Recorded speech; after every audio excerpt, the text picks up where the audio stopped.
एक छोटे से गांव में बनी नामी एक बहादुर और तजस्सुस से भरपूर खरगोश रहता था। एक दिन बनी खेलते खेलते मैदान में पहुंचा, जब अचानक हुआ कि साथ एक पुराना धुंधला सा नक्शा उसके कदमों में गिरा। बनी ने नक्शा उठाया और देखा कि इसमें एक जादुई जंगल का रास्ता दिखाया गया था, जहां एक खजाना छुपा हुआ था।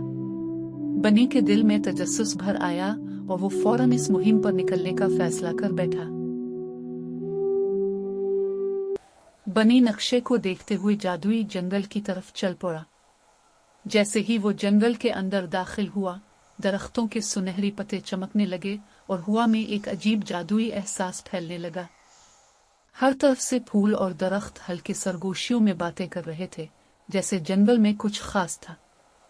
बनी को यूं लगा जैसे जंगल खुद इसे खुश आमदीद कह रहा हो।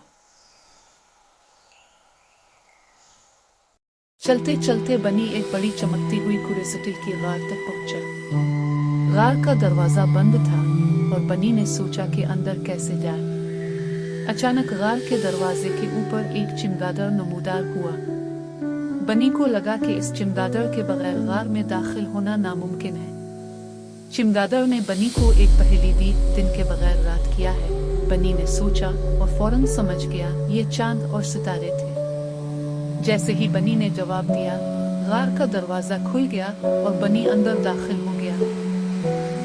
गार के अंदर बनी ने देखा कि एक शानदार चमकता हुआ दरख्त मौजूद था, जिसके नीचे एक खजाने का संदूक रखा था। लेकिन यह खजाना सोने या चांदी का नहीं था, बल्कि इस संदूक में एक चमकता हुआ दिल था, जो रोशनी से बना था। यह दिल जादुई था और बनी को समझ में आया कि यह दिल उसे सिर्फ बहादुरी नहीं, बल्कि मेहरबानी के इनामात भी देगा। बनी ने दिल को आहिस्ता से उठाया और महसूस किया कि यह दिल हमेशा उसके साथ रहेगा अगर वो दूसरों की मदद करता रहा। बनी जादुई दिल के साथ अपने गांव वापस आया और गांव के लोग उसे देखकर खुश हो गए। बनी अब न सिर्फ एक बहादुर खरगोश था, बल्कि एक ऐसा खरगोश भी जो दूसरों की मदद करने में हमेशा आगे रहता था। जादुई दिल इसके सीने में हल्की रोशनी के साथ चमक रहा था और बनी की मेहरबानी और बहादुरी की अलामत बन चुका था। गांव के लोग इसकी इज्जत करने लगे और बनी का जादुई दिल हमेशा उसके साथ रहा। कहानी का सबक यह है कि हकीकी खजाना हमेशा बहादुरी और दूसरों की मदद में होता है। Please like and subscribe to Soul Experience. Thank you.